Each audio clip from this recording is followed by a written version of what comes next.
When you're ready to upgrade from your Manfrotto Pixi Mini for vlogging, you might be looking at the Manfrotto Pixi Evo 2 as a possible upgrade. And if you are, you're in the right place. Hello, I'm Wanderer001 and this is my review of the Manfrotto Pixi Evo 2.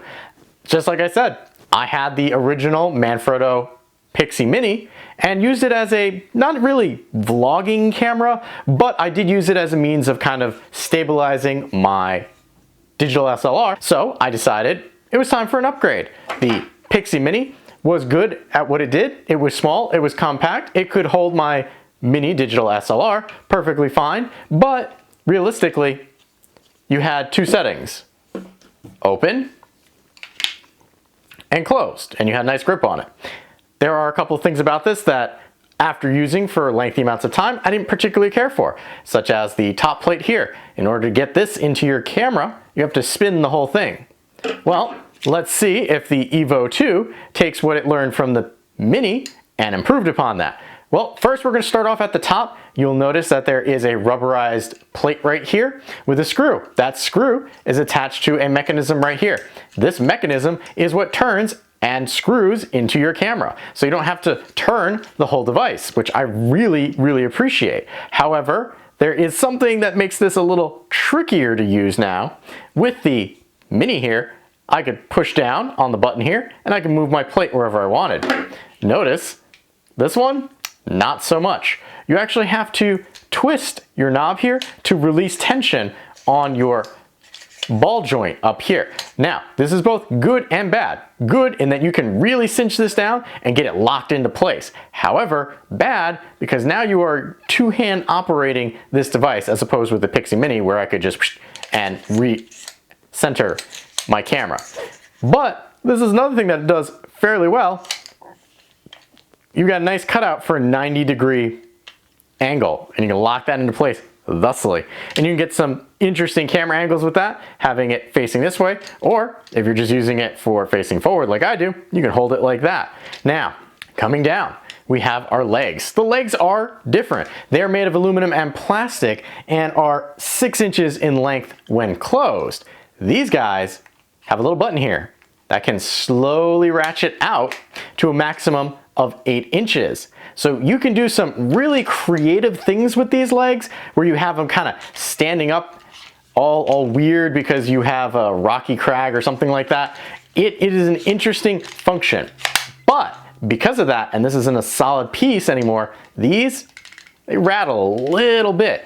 And depending on your hand size, your grip here, notice compared to the Mini here, I can get a good grip on everything. Here, if I try and grab it towards the top, you can see it's a little tricky to get to. And if we expand all the legs, notice the grip shrinks even more now. I get extended camera angles, but it's a little trickier to hold. However, you also, because of that, get a wider base, so it's a little firmer and will stay in place. There's another trick that the Evo here has that the Mini did not, and that's right here. This is a little switch, and if you switch it, you can flatten the Evo out almost flat, just like that. Now, if we bring this back up so you can kind of see this mechanism, really just is a piece of plastic that comes out to prevent the leg from going too far up. So if we move this over, notice the leg is there, or the plastic is there, and it prevents the leg from opening fully. But if we move this over, see it's going on the other side too, move it over, now the leg has free reign to go all the way up. It's an interesting mechanism, but because there's moving parts, I do fear that debris can get in here and cause issues. I haven't had any issues with that yet, but just want to let you know about that going forward.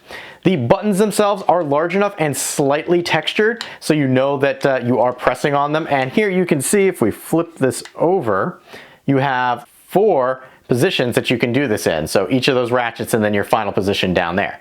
We're gonna bring that back up and close it. One of the things that I had commented with the original versus the new here was that the grip was a little slippery. And here you can see this is kind of a shiny plastic that rather slippery.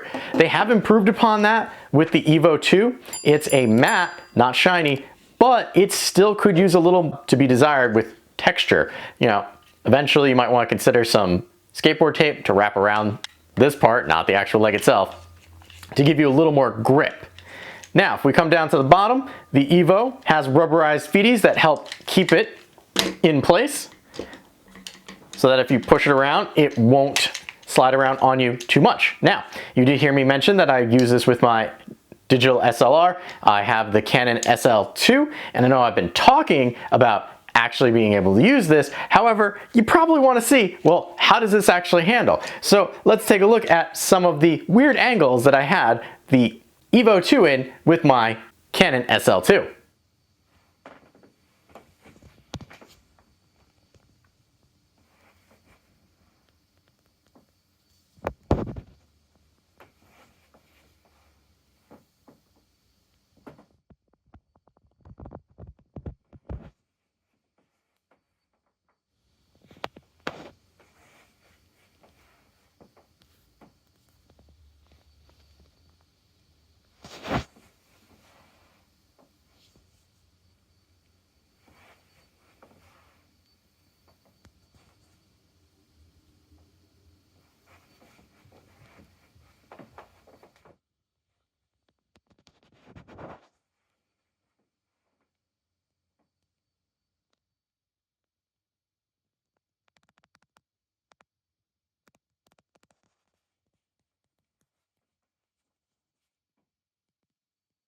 That is not to say that this is not without its faults. The fact that this does not have a quick release plate on the top means that you are going to spend some time fiddling with it to get your camera on here.